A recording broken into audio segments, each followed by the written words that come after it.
flight to Gondola and para i-meet ang aming brother na si Chet. So we'll see you there. Hi guys, nandito na kami ngayon. Nakarating na kami sa Venice. At ang aming kakolab today, the one and only Alden Richard. Sa atin lang to. JA.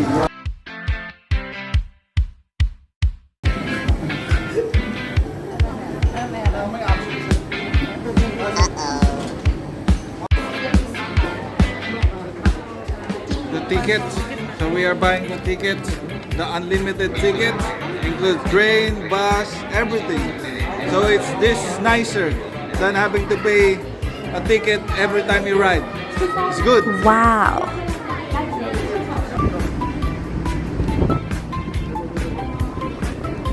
Exciting to, di ba bro? Exciting. Exciting itong experience na to.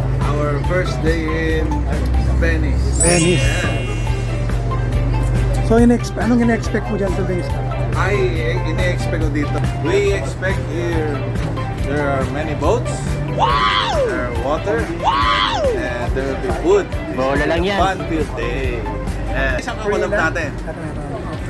And of course, andito na Yes. the three brothers. Yeah, three brothers. Yes. That's the title of our collaboration. Yes. Watch out for more. Subscribe and learn. And like and wait. face. Si Benvenute Benicia.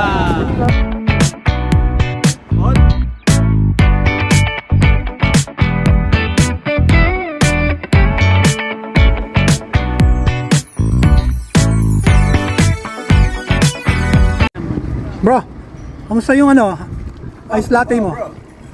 Oh, this latte cappuccino, masarap, 5 euro. Masarap yun.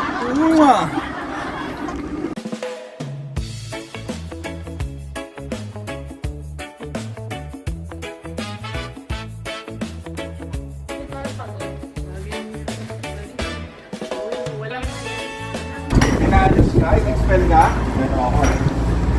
Nung bata pa kami, madalas dito kasi nag-aalala ng mga kalaro. Eh medyo pasaway ako ng bata ako eh. Nagalit yung magulang ko, ang sabi sa akin, kung hindi ka magbabago, ipapadala kita sa Canada o sa Estados Unidos. Oh, eh medyo hindi ako nagbago. Oh, anong ginawa? Pinadala ako sa Canada. Doon ako Bola lang yan. Ngayon, doon ako naka-establish. Kaya ngayon, bumabalik tayo dito sa Canada. Sa roots mo. Saan ako tinubuhan ng buto. Ano to mo sa'yo? Ng mga buto. Kaya pala yung apelido mo, make sense na. Free na. Alvin Free. Alvin Free na Italian. Kaya medyo may magiging emotional ako na eh. Pagtaling natin sa bahay na. Parang may party ah. Bali, ginanda ko talaga yan para sa inyo. Oo. Lalo lang ko larating kayo, kaya pinahanda ko na. Tapos na kayo bumisita. Spoiled to yan. Si Roberto yun. Kaibigan niyo yung tatay ko. Business partner niya yan. Roberto? Sige. Roberto, pupunta yan dito ngayon. At ipapakita niya natin, kung paano niya i-roll yung salamin.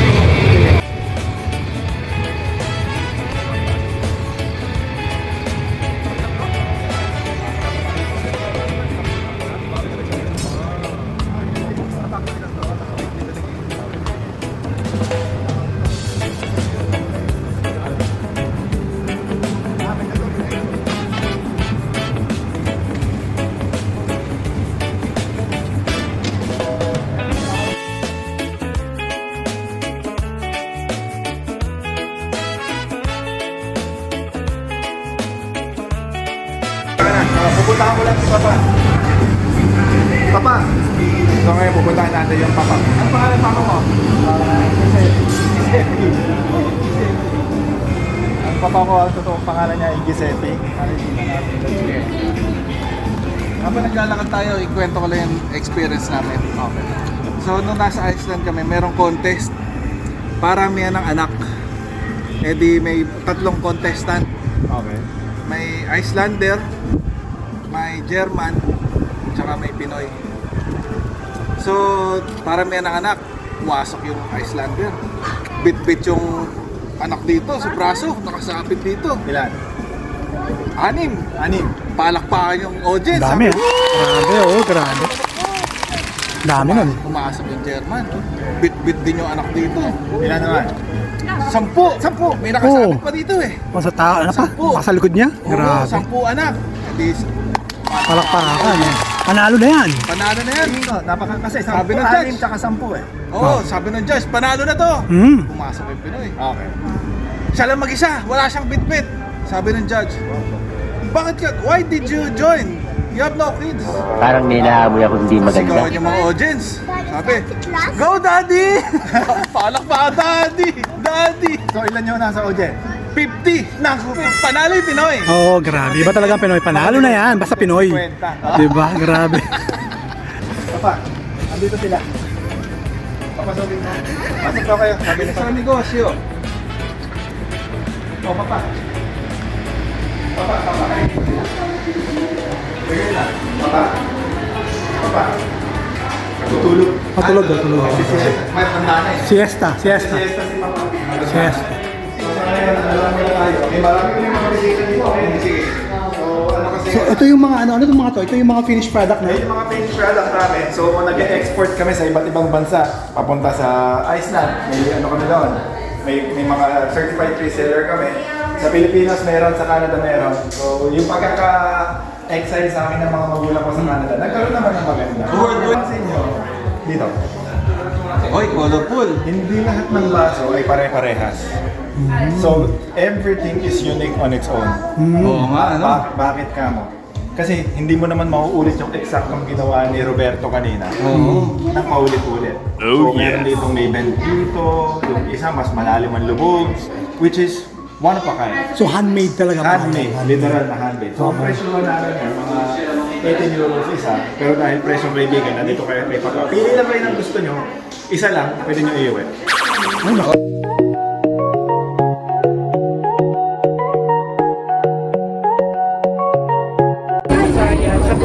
Hi guys, papunta kami ngayon sa Burano. We're done, Murano. Anong in-expect mo sa Burano? No, it's done. Burano. So we are done in Burano. We are now heading to Burano. What can we see in Burano? See. Eraser. Oh yes, eraser. Yes. This one, the hunter actor. What are we expecting in Burano? Small houses How small? and big houses Di totoo yan. And then we have a video houses. with colors. That is beautiful. Burano is a place where you will love at first sight. No, I think for me it's about the water. It's Bora. Yes. This one is Borano. In the Philippines, Boracay. Yeah, Yes. that's why it's full of water. It's a yes. It's a good. It's a good. Okay, it's a win-win, right? Yes. See you guys.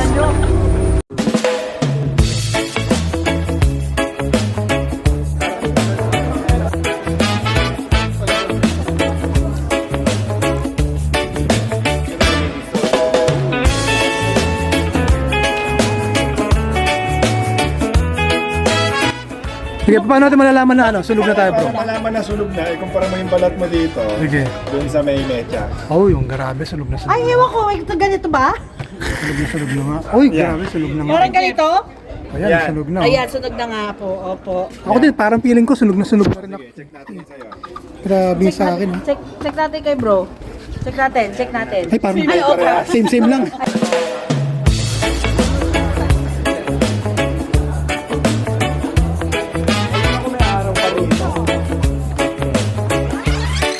Bukas ulit, bukas.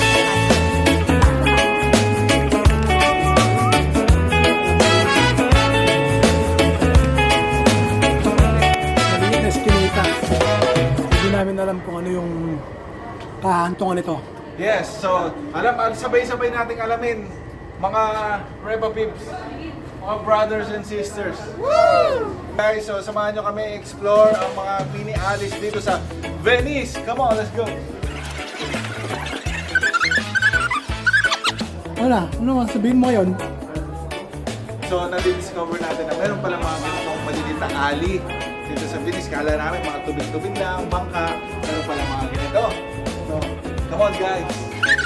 Punta nga namin, dito rin ang embassy ng Pilipinas. Embassy ng Pilipinas. Kaya meron tayong tropang Pinoy na tumulong sa atin. Shoutout naman. Shoutout kay Kuya. Hindi namin nakuha pangalan mo kasi mabait ka eh. Nawali ka. Nandito sa akin tayo sa inabang natin.